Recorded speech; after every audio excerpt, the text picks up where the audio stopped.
But doesn't the Biden administration have to take some blame for the border, though? A lot of the blame? Because, I mean, the first 3 years, y'all did get a lot of things wrong with the border. No, Charlamagne, within hours of being inaugurated, the first bill we passed before we did the Inflation Reduction Act, before we did the Bipartisan Infrastructure Act, before we did the Safer Communities Act to deal with gun violence, first thing we dropped was a bill to fix the broken immigration system.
over to the US election, and Kamala Harris is noticing she's got a small problem with black voters. So she has run out this great idea. She's calling it the Opportunity Agenda for black men. Now, you go through some of the things she is suggesting in here. Some of them are just downright racist. For instance, there's going to be, under her plan, 1 million fully forgivable loans to black entrepreneurs so that they can start up businesses. I'm sure there are people across Middle America, through the Rust Belt and whatever, who are going, my God, I haven't had a job for 5 years because you took away my manufacturing jobs. If only I had an opportunity to get a fully forgivable loan from the government, I might go and make a go of things. But no, unless you're black, you can't get hold of that. The rest is full of motherhood statements. It goes on to say that Harris wants to protect black investments in cryptocurrency. I'm not sure exactly why that is pulled out, but anyway, that's there. And also she wants to give opportunities for black men to work in the marijuana industry. If there was anything you ever wanted people to get involved in, there it is. So you might be asking yourself, why is it that Kamala Harris would, 3 weeks out from the election, finally come up with some plan to appeal to black men? I suspect this is the reason. This is the Democratic margin among black men under the age of 45 in presidential elections. You go back to November of 2012, what do you see? You see Obama by 81. Clinton only won him by 63. Then we're all the way down to Biden last time around by 53. A tremendous drop already. And then you take a look at the average of the most recent polls, and Kamala Harris is up by only 41 points. That is about half the margin that Obama won them by back in November of 2012. Not looking good, is it? Perhaps black voters in America have woken up to the fact that the Democrats have taken advantage of them for a very long time. They have just counted on them for their vote. That is not happening anymore, or at least it's on the decline. It's not working. And you could see the numbers right through from Obama down to Harris. It has declined at every single election, the black support for the Democrats, because they've gone, hang on, what have you actually done for me in the last 20-odd years? Nothing, basically, because you thought you could rely on my vote. The tide is starting to turn, and so Harris has gone, oh my God, what can I do? What can I possibly do?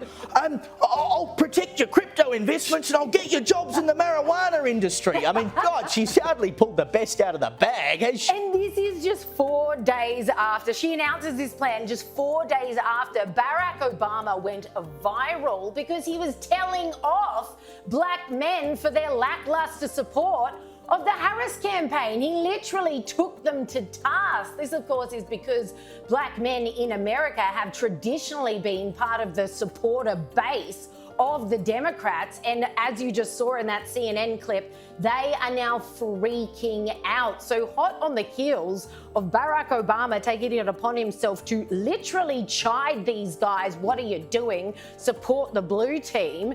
Now you've got Kamala coming out saying that another part of what she was planning in this plan for helping black men was studying diseases that disproportionately affect African American men. So she's genuinely pulling out every stop. Another one was more apprenticeships for black men in America. So it's basically just trying to offer them any kind of candy they could possibly want before they go to the polls in 3 weeks' time. Well, I mean, when you speak of candy, these 1 million loans of $20,000, fully forgivable. I know. Yeah. That's not a loan. That's free money. That's a bribe. We'll give you 20 grand if you vote for Kamala Harris. And you're right that Obama chided black men for not being enthusiastic enough about Kamala Harris. But as part of his chiding, he actually said to them, is it because she's a woman? So he's accusing black men of being sexist, and that's the reason why they're not supporting Kamala Harris. I thought the Black Lives Matter riots were instructive as to how the Democrats think about black people. They think that black people are morally inferior, yes, which is why they turned a blind eye and said, well, of course they're going to loot department stores because, well, what other option do they have? They taught black people that they're helpless victims because of events of hundreds of years ago. Well, of course you're upset and of course you're downtrodden. And while they do that, they promise repeatedly to fix the plight of black people, but never do. And so I think black people have finally figured them out and said, we're going to vote for Trump, who's actually going to treat us like we're equals and provide opportunity for everybody. Yeah, it's the bigotry of low expectations. Yeah, we see it here in Australia, we see it all over the world, right? They just take advantage of voters, think, well, it doesn't matter, you're just going to vote for us anyway. Why would we possibly do anything for you? So she'd forgotten about the importance of black men up until now, 3 weeks before the election, so she's finally jumped on that.